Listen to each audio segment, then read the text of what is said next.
자, 안녕하세요. 반갑습니다. 2022년 12월 7일 주식 정리해드리는 주영남. 오늘도 시장 정리부터 먼저 시작해보도록 하겠습니다. 일단 뉴욕 증시는 페드의 긴축 우려가 지속되며 큰 폭의 하락세를 기록하였는데, 이 월스트리트 거물들을 중심으로 경기 침체를 둘러싼 우려가 쏟아지며 증시에 악재에 큰 영향을 주었다라는 부분도 확인을 할 수가 있겠습니다.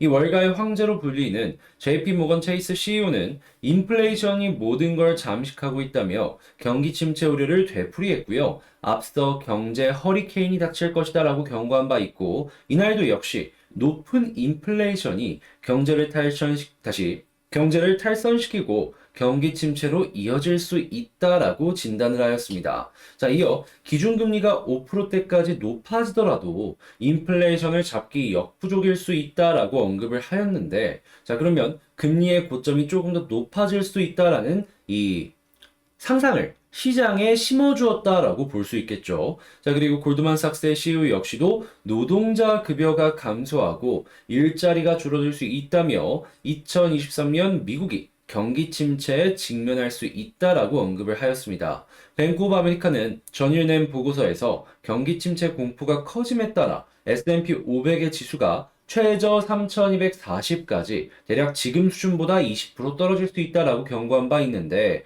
자, 이러한 모든 것들이 얽히고 설키면서 지금 현재 채권 시장에서는 경기 침체 신호로 여겨지는 장단기 금리 역전 현상이 이어졌으며 역전폭은 더욱 확대가 되며 경기 침체에 대한 신호가 훨씬 더 커졌다라고 사람들이 보는 심리가 이렇다라고 참고를 하면서 살펴볼 수가 있겠습니다. 자, 다만 오는 13일에서 14일 이틀간 열리는 올해 마지막 FOMC가 개최될 예정인데, 지금 여기서 어떤 발언이 나올지는 나와 봐야지 알 수 있는 거거든요. 그렇기 때문에 일단 이걸 보는 어느 정도의 시선은 필요하다. 그 전까지는 어느 정도의 관망세가 필요하다. 이렇게 생각할 수 있을 것 같고, 자, 시카고 상품 거래소는 지금 연방기금 금리 선물 시장에서 페드가 12월 기준금리를 50bp 인상할 가능성을 77%로 75bp 인상할 가능성을 23%로 기록을 하면서 이전과 크게 달라질 게 없구나. 자, 그러면 금리 인상의 속도는 조절이 되는데 금리의 고점이 어디까지 갈지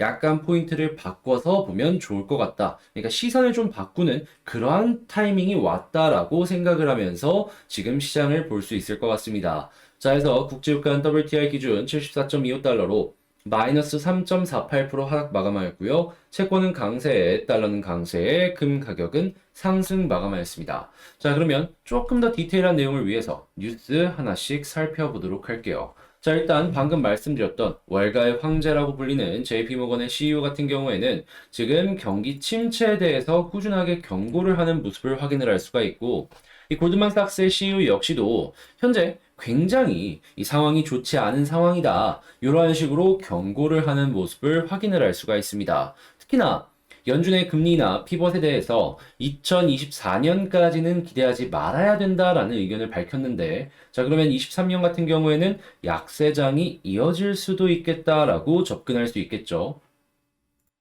거기에다가 IMF 역시도 경제 불확실성에 중앙은행들의 실수 가능성에 대해서 언급을 하면서 지금 정책적으로 진행하는 부분들 잘 생각을 해야 된다라고 공식적인 경고를 이런 식으로 밝혔고요. 여기에 반응한 미국의 채권 같은 경우에는 지금 41년 내 최대 폭의 역전폭을 기록했다라고 공식적으로 나오게 되었습니다. 자, 이런 모습이 보여지는데 이 미국의 내부의 지표 역시도 좋은 모습이 요즘 조금 아쉽습니다. 지금 무역 적자 781억 달러 에너지 수출 감소에 대한 이야기 나오고 있고요. 이 월스트리트 저널이 제조업 약세만으로도 경기 침체가 온다라고 하는데, 지금 제조업 쪽이 조금 안 좋은 모습이 보여지고 있다 보니까는 일단 이러한 부분은 지금 확실하게 진행이 되고 있구나. 그래서 경계 심리를 올리는구나라고 생각을 할 수가 있을 것 같습니다. 자, 그래서 UBS 같은 경우에도 높은 임금에 현재 경제 상황을 봤을 때 이 최종금리 5% 이상으로 올릴 수밖에 없다. 막 이런 식의 의견을 내놓고 있는데, 우리가 예상하는 건 일단 5.25%까지입니다. 해서 5.25 이상으로 올라가려는 모습이 보여지게 된다면 그때 시장이 충격을 받지 않을까 이런 식으로 접근을 하면 좋을 것 같습니다. 자, 근데 미국이 이렇게 좀 안 좋은 모습을 보여주고 있는데 이유는 그나마 이 숨고르기를 하는 모습을 보여주고 있습니다. 이 러시아, 중국의 영향력 차단을 위해서 새 판을 짜는 이러한 모습을 보여주고 있는데 발칸반도의 EU 가입에 속도를 내겠다라는 의견을 밝혔습니다. 그럼 확실하게 진영이 이렇게 나뉘는 이러한 모습을 확인을 할 수가 있겠죠. 그리고 독일이 이 EU의 이제 핵심 국가인데 여기가 이제 제조업이 어떻게 되는지에 따라서 EU의 지표가 전체적으로 막 바뀌는 모습을 많이 보여주곤 하거든요. 자, 그런데 제조업 수주가 전월비 0.8% 증가하면서 독일이 예상보다 괜찮은 모습을 보여주고 있습니다. 물론 독일 PPI나 CPI를 보면은 말도 안 되는 수치가 여전히 유지가 되고 있다는 건 확인을 할 수가 있어요. 그래서 이 수치가 이제 잡히기 전까지는 좀 보수적인 관점으로 독일을 봐야 될 것 같긴 한데 일단 처음이 좋으니까 처음이 좋으니까 이런 수치가 계속 유지가 되는지 요거 한번 보면 좋을 것 같고요. 자, 그리고 지금 유럽에서 이렇게 괜찮은 모습이 보여지게 된다면은 자연스럽게 유럽 역시 금리 인상의 속도 조절 한번 생각을 해보면 좋을 것 같고 중국 같은 경우에도 이 봉쇄를 완화시키면서 지금 성장 모멘텀이 약화된 모습을 보여주고 있는데 이걸 다시금 어떻게든 살리기 위해서 움직인다. 요 부분 체크를 하시면서 한국 쪽에서 어떠한 기업들이 수혜를 받는지 어제도 말씀드렸지만 그만큼 중요하니까 오늘도 다시 한번 보는 시간을 가져보셨으면 좋겠습니다. 자, 그리고 중국뿐만 아니라 한국에게 중동은 정말 기회의 땅이 된다라고 생각을 할 수가 있을 것 같아요. 지금 UAE, 사우디가 아니라 UAE 쪽으로 해가지고 바라카 원전의 건설 현장을 찾았다라고 이야기를 하는데 지금 이 중동 같은 경우에는 고유가가 한동안 유지가 되었다 보니까 돈이 정말 많습니다. 자, 그래서 중동 내에 인프라를 건설하기 위한 움직임, 요런 게 전국 다발적으로 진행이 되고 있다라고 볼 수 있는데, 자, 여기에 한국 기업들이 꾸준하게 노력을 해온 것들이 있기 때문에 어느 정도의 수혜 기대를 하면서 볼 수가 있겠죠. 그렇기 때문에 이 삼성뿐만 아니라 다른 기업들 역시도 연결해서 볼 만한 가치는 충분히 있어 보인다라고 생각할 수 있을 것 같고요. 자, 그리고 폴란드의 원전 SOS 지금 이 핵 연료 관련해가지고 지금 계속해서 어디서 사와야 되는데 이걸 한국에 요청을 했다라고 합니다. 원래 폴란드의 핵 원료는 이 러시아에서 수입을 해왔어요. 근데 러시아 때문에 지금 이런 모양이 나온 거잖아요. 하다 보니까 이제 러시아에 대한 의존도는 낮추고 제3국을 찾는데 한국이 상당히 이들의 눈에 이 긍정적으로 보였나 봅니다. 한국의 의존도가 높아지는 모습 아주 좋다라고 평가를 할 수가 있을 것 같아요.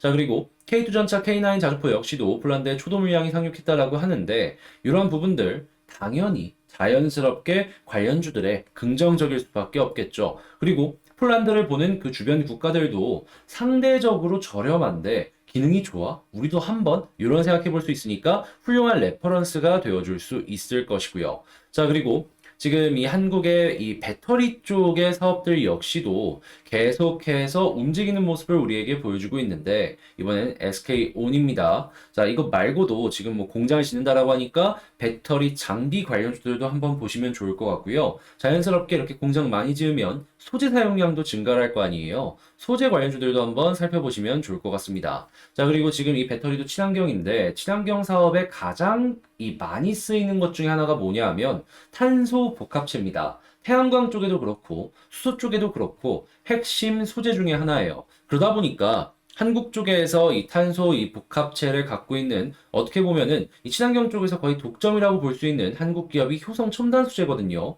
지금 어떤 말 나오고 있냐면 만드는 족족 팔려 나가는데 주문량이 너무 많아서 이 주문량을 다 커버를 치지 못하고 있다라고 합니다. 그러다 보니까 최근에 신규 공장을 증설한다라는 공시를 공식적으로 내놨는데 그래도 부족할 수 있다라는 얘기가 나오고 있거든요. 자, 그래서 탄소는 미래 산업으로 훌륭하다. 그래서 이 부분, 이 앞서 나가고 있는 기업들 같은 경우에는 주목해 볼 만한 가치는 충분할 것 같습니다. 자, 그리고 박 터지는 OTT, 지금 OTT의 실적이 안 좋아요. 그런 상황에서 어떻게든 이제 살아나기 위해서 움직이는 모습을 보여주고 있는데 여기에 핵심은 역시나 아시겠지만 컨텐츠입니다. 자, 그런데 한국의 컨텐츠의 기업의 특징은 뭡니까? 상대적으로 저렴한 가격에 이 양질의 컨텐츠를 가지고 올 수 있다라는 것이죠. 거기다가 요즘에는 한국의 컨텐츠가 아시아에서만 통하는 게 아니라 이 서유럽, 아니면 이 미국 쪽에서도 통하는 모습을 보여주고 있어요.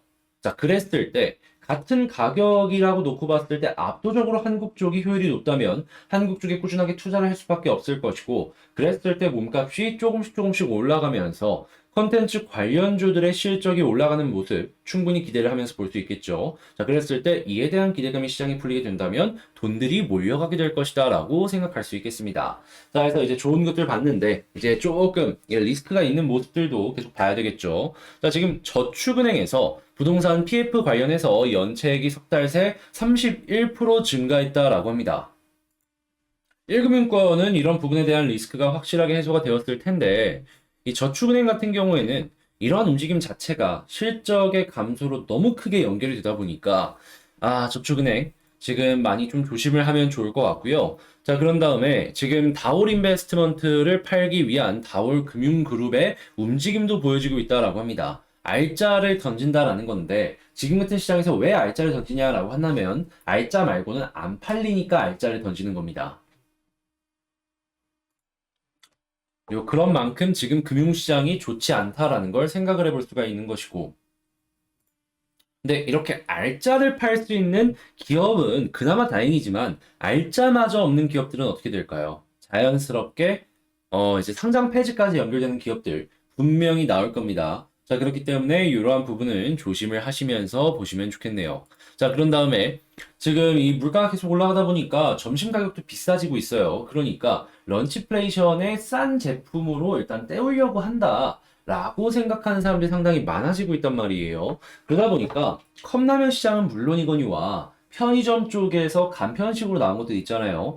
요런 것들 되게 많이 팔린다라고 합니다, 요즘에. 자, 그래서 요런 쪽에 폭풍 성장이 지금 보여지고 있다라고 하니까 요 부분도 여러분들 참고를 하시면서 관련 시장 관련주 한번 보면 좋을 것 같고, 자, 마지막으로 지금 실내 마스크 1월 말에 진짜 벗을까라는 의견들이 보여지고 있는데, 자, 이러면 뭐 헬스장이나 뭐 노래방 여기서 이제 여러 가지 부분에서 수혜를 받는 기업들 분명히 생길 수 있겠죠. 이 실내 장사가 훨씬 더 많이 잘 될 수도 있을 것이고요. 자, 그래서 이러한 내용들이 있다라는 것도 참고를 하시면서 개인적으로 마스크 벗고 싶어서 마지막으로 이 뉴스를 소개를 해봤습니다. 자, 이렇게 한번 쭉 봤는데 도움이 되었다라고 생각을 하신다면 구독과 좋아요, 알림 설정 한 번씩 부탁을 드리고요. 방금 말씀드린 내용들은 장 시작 전에 제가 이렇게 올려드리고 있습니다. 그래서 이거 같이 보고 공부하실 분들, 제가 이렇게 계속 올려드리고 있거든요.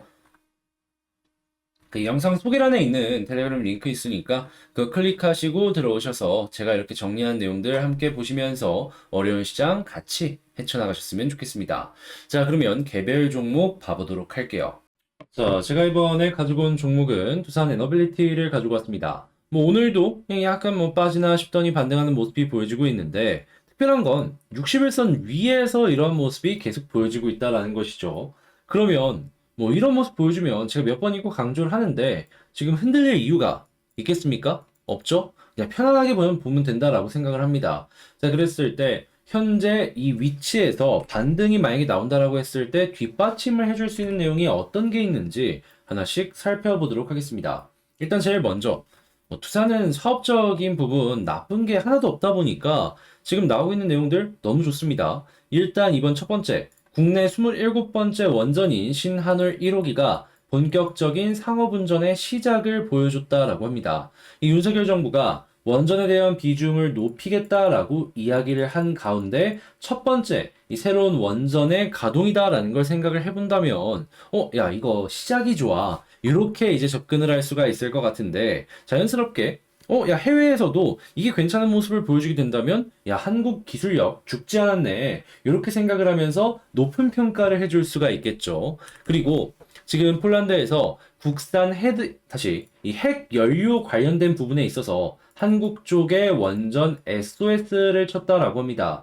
원래 폴란드는 러시아에서 이 원료를 꾸준하게 수입을 해왔었단 말이에요. 근데 전쟁 때문에 수입을 해올 수가 없으니까 이 대체제를 샀다 보니까 이 한국이 괜찮은 모습을 보여줘서 한국 거를 이제 일단은 요청을 했다라는 것인데, 우리가 여기서 알아야 되는 부분은 프랑스 역시도 강국이다라는 겁니다. 자, 근데 프랑스 제품이 아니라 한국에게 이걸 요청했다? 그런 만큼 한국의 기술력이 확실하게 해외에서도 어필이 되는 부분이 아닐까 생각을 할 수 있을 것 같고, 그 이외에도 다양한 국가에서 원전을 수출받을 때 이러한 움직임은 한국에게 플러스 알파의 요인이 될 가능성이 조금 더 높아지지 않았을까, 이렇게 참고를 할 수가 있을 것 같습니다. 자, 그리고 굉장히 좋은 원전에 대한 내용이 꾸준하게 나오고 있는데, 지금 소형 원전 기업인 엑스에너지도 곧 있으면 미국의 상장을 위해서 준비를 한다라고 하고 있거든요. 뉴스케일 파워의 주주인 두산 에너빌리티 입장에서는 이번 엑스에너지가 높은 평가를 받게 된다면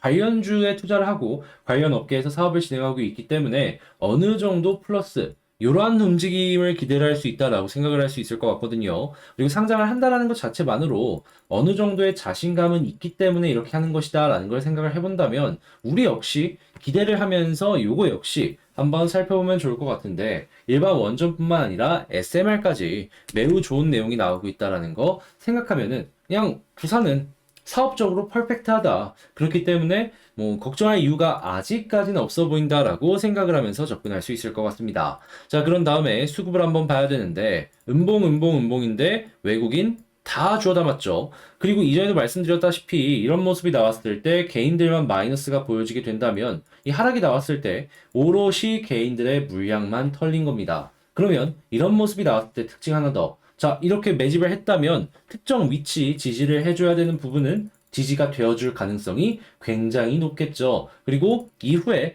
반등이 될 가능성도 상당히 높아졌다라고 볼 수 있습니다. 그러면 여기에서 이렇게 머리가 들려주는 시그널, 그러니까 어떻게 보면 이전에 음봉을 잡아먹는 모습이 확실하게 보여지게 된다면 그때부터 이제 상승이 나왔을 때 저항은 충분히 뚫으려는 시도가 나와줄 수 있을 것이다 라고 기대할 수 있겠죠. 그렇게 지금과 같은 모습이 보여지게 된다면 이거는 기대감 100점을 줘도 된다라고 할 수 있겠습니다. 자, 그런 다음에 차트를 딱 보게 된다면 지금 어떤 것들이 보여지고 있느냐. 최근에 조금 조정의 모습이 보여지긴 해요. 근데 시장의 영향 때문에 그런 게 없지 않아 있는 것인데, 자, 저는 60일선 항상 말씀드렸습니다. 여기서 이탈 안 하면은 굳이 매도할 필요는 없어 보여요. 자, 그런 다음에 다시금 이 본격적인 상승을 위해서 어디를 봐야 될까라는 걸 이제 좀 봐야 되는데, 자, 그랬을 때 저는 21선을 돌파했을 때 이 시작점이다라고 생각을 해주셨으면 좋을 것 같습니다. 왜냐하면 자, 지금 볼린저 하단 이렇게 터치했죠. 그리고 나서 21선 돌파하면은 볼린저 상단까지 가는 게 보통의 특성입니다. 약간의 시간은 걸릴 수 있겠지만 충분히 여기까지는 갈 가능성 보여줄 수 있다라는 것이죠. 게다가 저점을 한번 이탈했기 때문에 볼린저가 벌어질 겁니다. 자, 근데 그 위치는 121선보다 위에요. 그렇다라는 건 현재 위치에서 21선 돌파하면 121선을 돌파할 가능성이 높다라는 것이고, 그랬을 때 자, 위에가 비어있는 만큼 481선까지 노려보기가 굉장히 좋다라는 것이죠. 그리고 241선과 481선이 겹쳐있기 때문에 이 부분을 함께 돌파한다면 우리가 그 다음으로 기대했던 2만원 부근까지의 이 시도가 보여질 가능성이 높을 것이고요. 자, 그러면 지금 말씀드린 내용들을 가지고 총정리를 한번 해보자면